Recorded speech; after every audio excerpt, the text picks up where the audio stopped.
Hi అండి, welcome back to Krishna సాలిన్ one channel. నేనైతే చాలా బాగున్నా. ఇప్పుడు వంటల వీడియోలో పెడుతున్నాను కదా, లేకపోతే దేవుడి వీడియోలు. మరి మీకు కూడా బోర్ కొడుతుంది కదా, అందుకే డిఫరెంట్గా ట్రై చేద్దామని ఈసారి అయితే కోన్ పట్టుకొచ్చాను. ఏంటి కృష్ణ, నువ్వు కూడా కోన్ పెడతావా? ఏంటండి బాబు అంత మాట అనేసారు. నేను కోన్ పెట్టినా, నేను ఆడపిల్లను కదా, నాకు కోన్ పెట్టడం రాదా అలా అడిగారు. అయినా మీరు అడిగిన దాంట్లో కూడా న్యాయం ఉందిలేండి.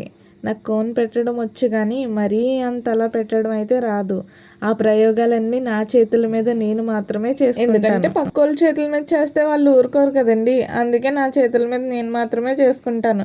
మరి ఇదేంటి ఇప్పుడే వరకు పెడుతున్నావు అని అడుగుతారా? ఏమీ లేదండి, మా ఫ్రెండ్ వేరే అమ్మాయికి కోన్ పెడుతుంటే అది వీడియో తీసానమాట. ఇదంతా నేను పెట్టాను అనుకుని ఈ క్రెడిట్ అంతా నాకివ్వకండి. మా క్లాస్లో మనశ్రీ అనే ఒక అమ్మాయి ఉంటుందండి.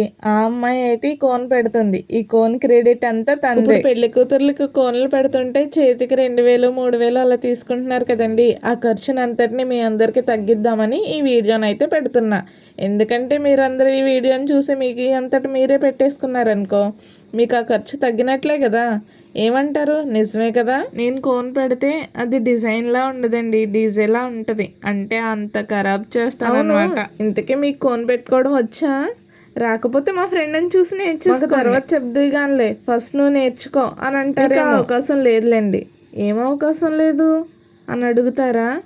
ఏమీ లేదండి బాబు, ఫస్ట్ నువ్వు నేర్చుకో అని అన్నారు కదా, మీకు ఆ మాట అనే అవకాశం లేదు అని చెప్తున్నా.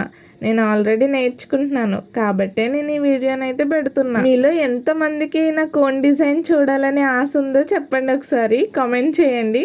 నిజంగా నేను పెట్టిన కోన్ డిజైన్ అయితే వీడియో తీసి పెడతాను. నిజంగా మీరు కామెంట్ చేస్తే. నాకు వీడియో తీసి పెట్టడానికి అయితే ఏ బాధ లేదండి, కాకపోతే మీరు చూడగలరా లేదా అని మాత్రమే ఆలోచిస్తున్నా. ఈ వీడియో మీకు నచ్చినట్లయితే please like, share and subscribe to my channel.